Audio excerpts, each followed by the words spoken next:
El 31 de agosto de 1988, un Boeing 727-200 salió de Jackson, Mississippi rumbo a Salt Lake City, con escala en Dallas, Texas. El vuelo de Jackson a Dallas se realizó sin inconvenientes. Todo estaba listo para salir rumbo a Salt Lake City con 101 pasajeros y 7 tripulantes. Pero antes de despegar, fueron detenidos varios minutos en taxeo. Al fin fueron autorizados, y esto fue lo que pasó.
En este accidente fallecieron 12 pasajeros y 2 sobrecargos. Tal vez no es el accidente aéreo más dramático, ni el que haya terminado con más vidas. Tal vez hay mejores ejemplos de accidentes causados por error humano, como el choque de los dos 747 en Tenerife o la explosión de la planta nuclear de Chernobyl.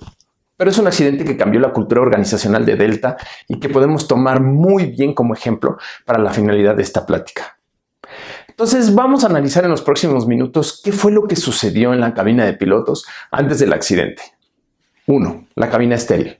A partir de lo analizado, después del accidente de Tenerife, se hizo la recomendación de no tener ninguna conversación que no tenga nada que ver con el vuelo, desde encendidos los motores hasta que el avión llegue a 10,000 pies.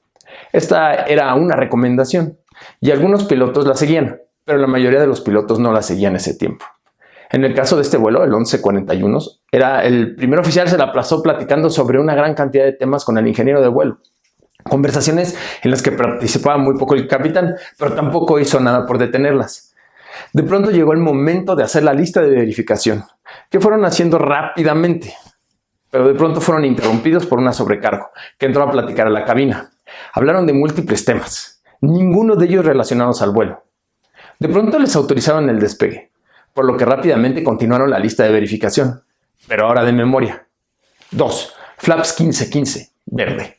Uno de los puntos de la lista de verificación era la de colocar los flaps en esta posición, 1515, y decir verde, que es necesaria para poder despegar básicamente. El capitán preguntó flaps 1515 y el primer oficial los confirmó. No solo eso, el ingeniero de vuelo asegura que los vio en esa posición. La realidad es que los flaps estaban en 0 grados y por eso el avión no pudo tomar altura. Esta fue la causa del accidente. ¿Pero por qué no se dieron cuenta al verificar? No creo que hubieran querido poner en riesgo su vida. No vieron algo que estaba ahí frente a ellos y eran pilotos con mucha experiencia, pero no lo vieron. 3. El equipo tenía una falla. Los aviones tienen una alarma que suena cuando se detecta la aceleración para despegar sin la posición adecuada de los flaps. Pero en este caso el avión estaba fallando justo en esa alarma. Se reportó y a la hora de llegar al mantenimiento, como siempre pasa, no falló. Y los de mantenimiento no hicieron caso. Nunca revisaron la falla realmente. La alarma no sonó. 4. Delta como compañía estaba orgullosa de su cultura organizacional, donde confiaban completamente en las decisiones de sus capitanes. Delta era una compañía que no había querido adoptar la cultura que estaba ganando terreno en esa época, sobre el factor humano y este tema de la gestión de recursos en cabina, que el mundo de la aviación estaba fomentando cada vez más. Es más, en 1987 Delta tuvo 6 accidentes o casi accidentes, todos relacionados al comportamiento de los pilotos. Como pueden ver, en este accidente se juntaron errores en el individuo, como cada uno de los pilotos, errores en el equipo, incluyendo la sobrecargo que se metió a distraerlos, y también en los mecánicos que hicieron caso omiso a la alerta, y errores en el sistema, como la cultura organizacional que tenían en Delta. Cabe mencionar que a partir de ese accidente cambió completamente su cultura, y ahora es regulación oficial el concepto de cabina estéril, en donde no debe de haber una conversación que no tiene nada que ver con el vuelo, desde encendidos los motores hasta que el avión toma 10,000 pies. Las listas de verificación deben hacerse ahora completamente de memoria, y en un momento específico. No puede haber interrupciones, y las cosas no se dejan a criterio del capitán, sino hay lineamientos. La aviación ha sido el ejemplo que hemos seguido durante años y deben ser nuestro ejemplo. Solo al ver esta gráfica, esta representa la cantidad de accidentes aéreos de estos sucedidos desde 1945 a mediados de los 2010. Sabemos que entre 70 y 80% de los errores son causados por humanos, por errores humanos. No por el clima, no por la máquina, sino por error humano, por las personas. Y con todo y todo lograron hacer de la aviación el método de transporte más seguro, simplemente trabajando en lo que sabemos, que somos humanos, y como humanos nos vamos a equivocar. No hay de otra, es parte de nuestra condición. Entonces, no podemos hacer humanos a prueba de errores, pero sí podemos hacer sistemas que disminuyan el error, que hagan que ante una situación tomemos las decisiones adecuadas. Quisiera tomarme unos segundos y pedir autorización de que hagamos un contrato. Este tema de las conferencias en línea se me hacen geniales y soy de los principales promotores. Sin embargo, también tenemos un problema y es que pues, nos está dividiendo esta pantalla. No estamos en el mismo lugar, no nos podemos ver a los ojos. Y por eso quisiera su autorización de que le pudiera hablar de tú por los próximos 20 minutos. Yo sé que se sale de los estándares de etiqueta normales, pero esta plática tiene que ser personal, tiene que ser entre tú y yo, como si fuéramos viejos amigos. Y es la única manera que encuentro de romper esta distancia y hacerla un poquito más cercana. Entonces, solamente 20 minutos, te pido su autorización, te pido una disculpa. El resto de la plática está en primera persona hacia ti. Y bueno, pues muchas gracias. Ahora sí, regresando a la pregunta, ¿me podrías asegurar que nunca en la vida te has equivocado con un paciente? Yo sí me he equivocado. Al fin soy humano. Y no quiero que reflexiones sobre tus errores. Quisiera que reflexionemos juntos sobre nuestra condición como humanos y la atención de la vía aérea. El manejo de la vía aérea siempre es crítico. Siempre. Siempre pone literalmente la vida del paciente en nuestras manos. Y como ya lo sabemos, tú y yo somos seres humanos. Entonces, en el manejo de la vía aérea sabemos que nos podemos equivocar. Corrijo, nos vamos a equivocar. Lo que me recuerda a esa premisa que no se cansaron de repetirme durante toda mi carrera de medicina, que no podía ser más falsa, por cierto. Como médico, no te puedes equivocar. Entonces, vamos a revisar qué dice la literatura del error humano en medicina. En el año 2000, el Institute of Medicine de Estados Unidos publicó To Err is Human. Probablemente ya lo conozcas. En esta se reportó que al año ocurrían más de 98,000 muertes debidas a errores médicos, errores humanos. Esta publicación hizo que nos cuestionáramos muchas cosas. Pasaron los años y en el 2013 se publica este artículo en la Revista para la Seguridad del Paciente, en donde dicen que no son 98,000, sino son hasta 300,000. Pero al final, ¿qué más da? 98,000, 300,000 son demasiados. En el 2016, el BMJ dice que el error humano es la tercera causa de muerte en Estados Unidos, más que accidentes automovilísticos, más que el cáncer de mama. Sus criterios son cuestionables, pero al final regresan a la misma historia. Muere demasiada gente a causa de errores. Vamos a compararnos con otras industrias de alto riesgo. Tenemos a la aviación como muy segura, medio segura las plantas nucleares o la aviación privada, y de alto riesgo está el montañismo. ¿En dónde crees que está la medicina? Es de alto riesgo. Entonces, para un paciente llegar al hospital es más o menos esto. Por ejemplo, ¿sabes cuántos errores de medicación cometemos los anestesiólogos? 1 por cada 130 anestesias. Pero el tema que nos trae hoy es la vía aérea. ¿Y qué hay del error humano en vía aérea? Primero debemos de ponernos en contexto y reconocer que el día de hoy contamos con algoritmos para el manejo de la vía aérea difícil, como es el algoritmo de la ASA o el de la DAS o modelos como el Vortex. También tenemos que reconocer que tenemos nuevas tecnologías como videolaringoscopios con diferentes características, guías como el Boogie, dispositivos supraglóticos como diferentes mascarillas laríngeas con diferentes cualidades cada una, ¿no? Que en teoría nos deberían de ayudar a disminuir la incidencia de complicaciones. Obviamente todas estas derivadas del manejo de vía aérea, pero las investigaciones no opinan lo mismo. Aunque hay documentos desde hace más tiempo, quisiera empezar hablando del NAP4 y el abordaje que hace el factor humano. El NAP4 realizado en Reino Unido en el 2011. Y en este podemos observar que la principal causa de complicaciones sucedió no con la destreza, sino con la toma de decisiones. Errores como este, por ejemplo, falta de planear la falla. O sea, entrar a manejar una vía aérea sin un plan B. Te pregunto, ¿qué tan seguido entras tú con un plan B? ¿Qué tan seguido con un plan C?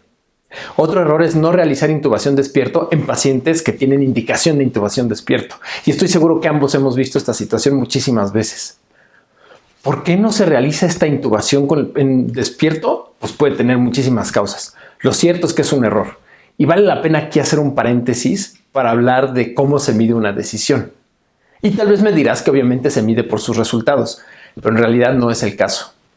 Una decisión se evalúa por el proceso mental que llevó a esa persona a tomar la decisión, lo que conocemos como modelos mentales. No debemos medir una decisión por sus resultados, precisamente por casos como el de no realizar una intubación despierto en un paciente que tiene la indicación. Mira esta situación. Imagina a cualquier colega que valora a un paciente con vía aérea difícil y te dice que es vía aérea difícil y que no lo pudieron intubar en otro procedimiento. Y el colega te dice que lo va a dormir y le va a hacer una laringoscopia directa para ver. Ahora, imagina esto, imagina que lo intuba. Lo intuba al segundo intento. El clásico no se veía nada, pero lo logré. El resultado tal vez fue bueno, pero la decisión muy mala. Y peor aún, lo valida para volverlo a realizar en siguientes ocasiones. El NAP4 encontró en el factor humano su principal causa de complicaciones y el simple hecho de publicarlo en Reino Unido logró mejorar algunos procesos en los hospitales. Y se supone que para eso tenemos algoritmos, ¿no? Para dejar de tomar las decisiones de manera analítica o dejarlas a criterio y tomarlas más bien basadas en reglas, en guías. Pero con todos los algoritmos nos seguimos equivocando. Entonces debemos reconocer que los errores los cometemos no tanto en las destrezas, sino en el punto del algoritmo que la gente da por un hecho y es en las flechas. Pero no lo digo yo. Resulta que en el 2019 la revista Anesthesiology publicó este artículo, en donde compararon la cantidad de demandas por vía aérea del 2002 al 2012.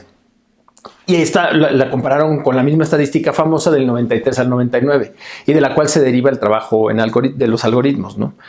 En esta revisión encontraron que los números no cambiaron, que sigue existiendo la misma cantidad de demandas por errores en vía aérea, siendo la principal causa el juicio y la toma de decisiones. Los autores terminan recomendando no solo la práctica continua y constante de las destrezas, sino la simulación, como una herramienta para poder poner en práctica todo ese proceso de toma de decisiones. A su vez, hacen algunas recomendaciones para hacer un sistema que disminuya el error.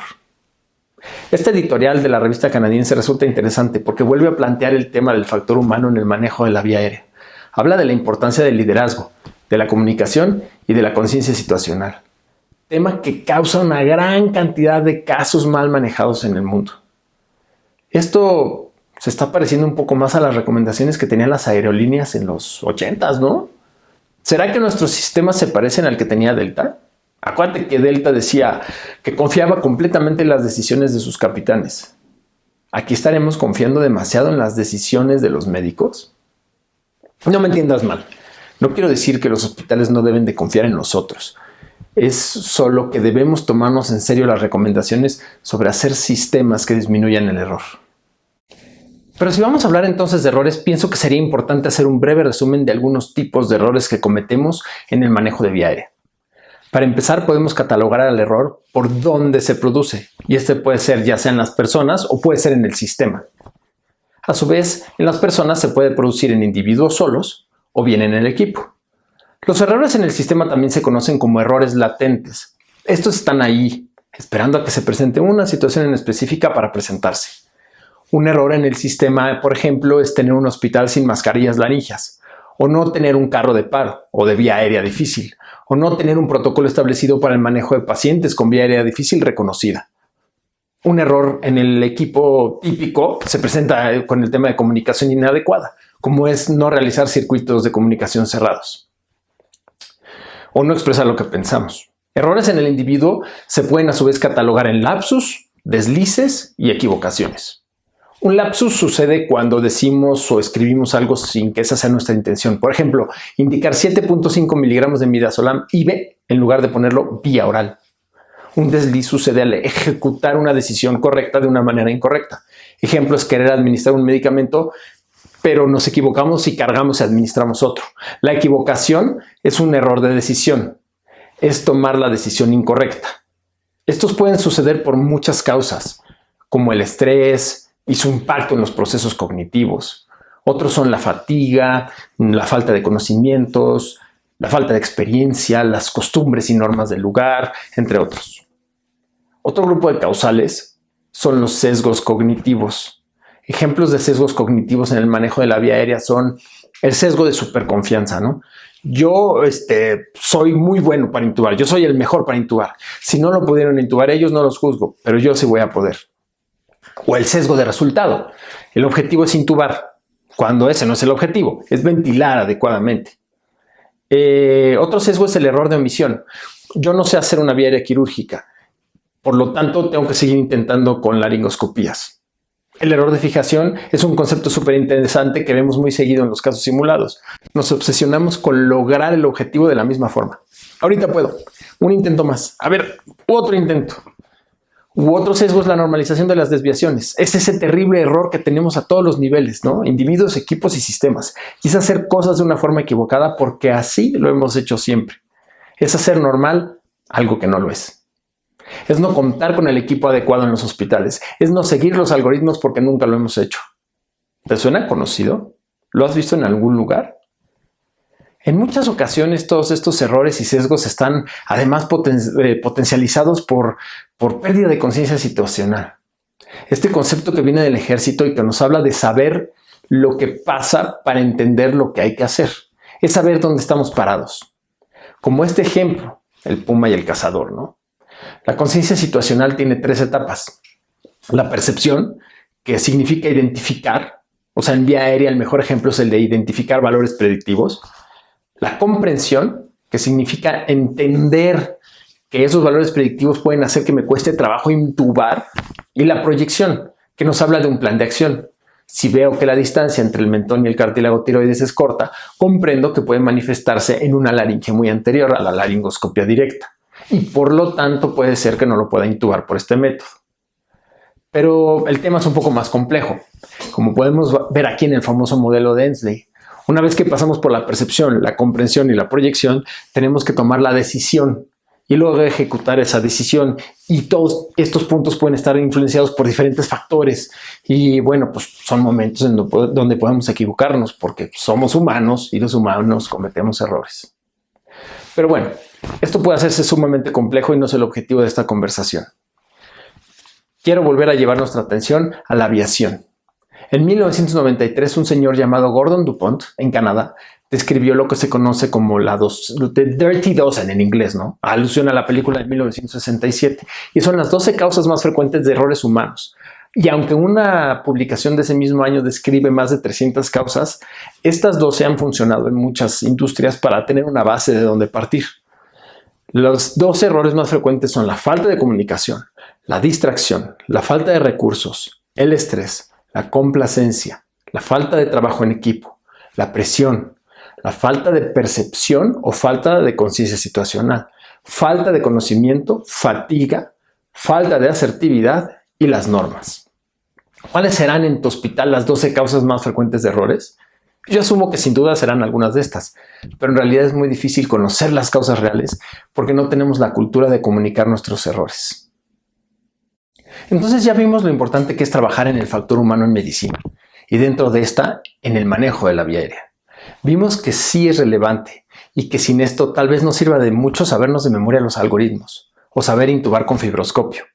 Ahora lo que sigue es que platiquemos sobre las estrategias que podemos seguir para tratar de mejorar o disminuir los errores y mejorar el factor humano, y así evitar lo más posible esos errores. O lo que es lo mismo, hagamos un plan de acción. Y la primera recomendación va de la mano de mi comentario previo sobre las causas de errores en tu hospital. ¿Cómo podemos disminuir los errores o identificar los errores latentes en nuestros hospitales cuando tenemos la cultura de esconder los errores? Todo esto fomentado a su vez por la cultura de castigar y criticar a la persona que comete el error. Qué tontería, ¿no? Y sin embargo, así hemos sido educados. Este es un gran problema.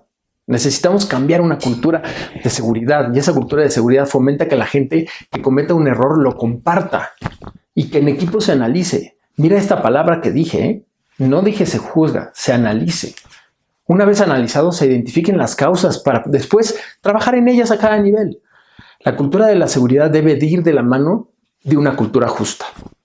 Este concepto de cultura justa nos habla de cambiar el modelo de castigo y culpa al de tomar las acciones ideales ante cada situación. Y bueno, pues estas situaciones pueden ser las siguientes. 1. Fue una situación manejada de manera excepcional, se hizo más de lo que esperaban, hay que reconocerlo, no hay de otra. 2. La situación fue secundaria a un error humano, honesto y sin mala intención, un desliz o un lapsus. Pues tenemos que dar apoyo. No es que la persona sea incompetente, es que algo pasó, simplemente se equivocó.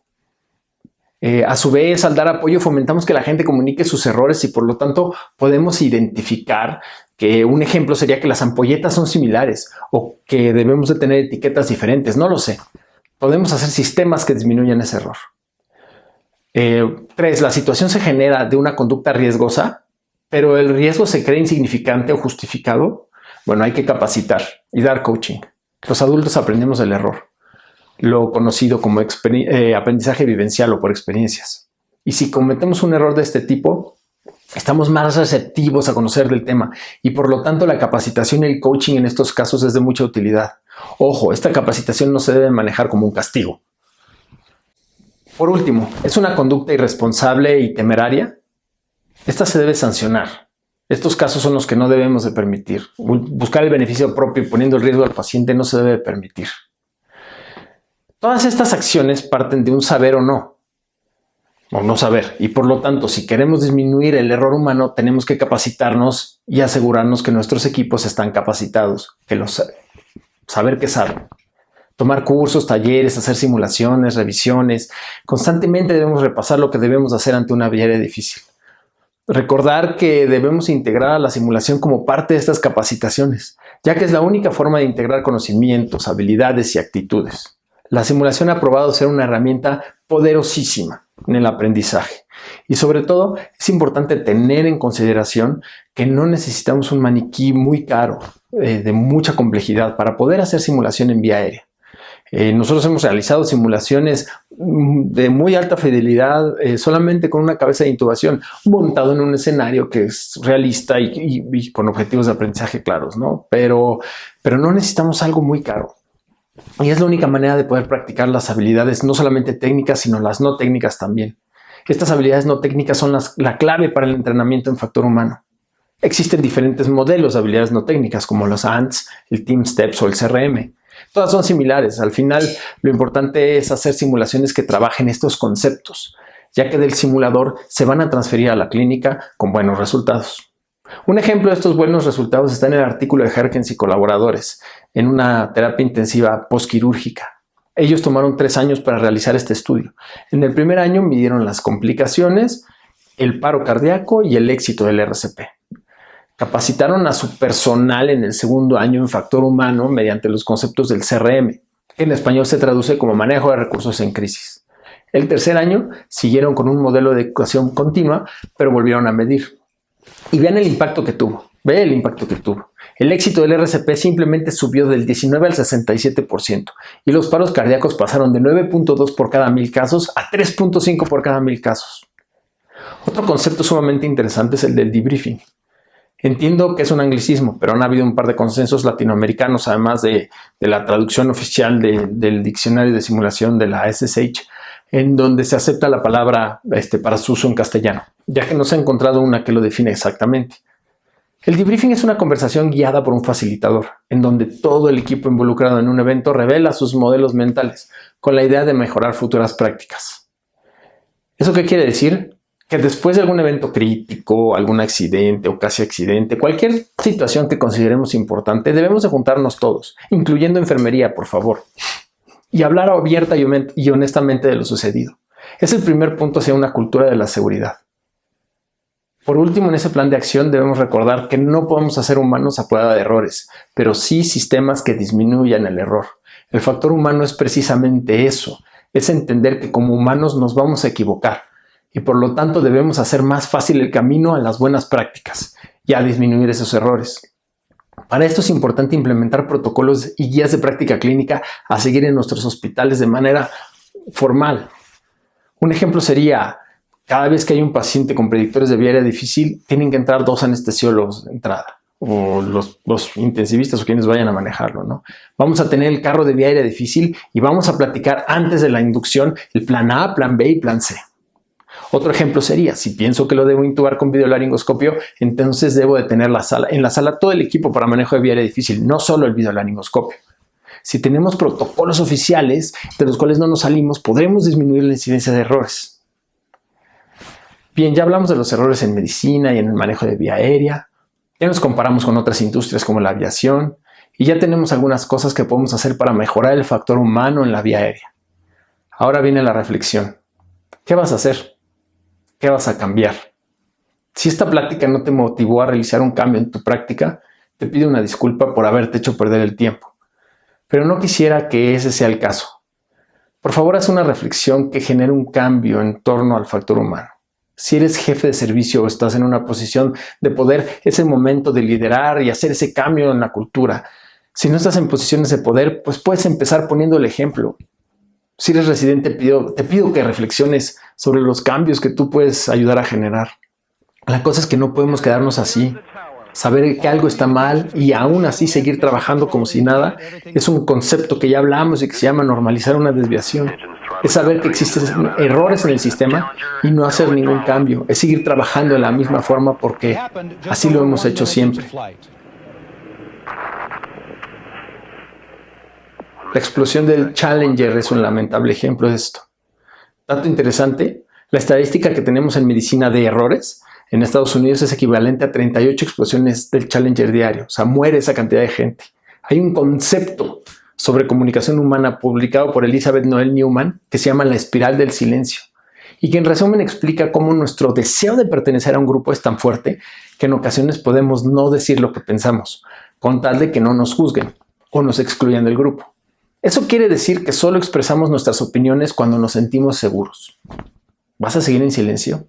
¿Vas a seguir normalizando? Necesitamos tu ayuda para hacer el cambio. Martin Bromley es un piloto inglés. También es líder en el movimiento de seguridad del paciente y factor humano debido al lamentable fallecimiento de su esposa Elaine tras un mal manejo de su vía aérea. Él dice que para fomentar el trabajo seguro y evitar errores debemos trabajar en 3 H's. Los humanos, con todo lo que ya comentamos en esta plática. Los hábitos, adoptando esta cultura de la seguridad como lo normal y obligado. Y la tercera H, la humildad. Esa te la dejo para tu reflexión.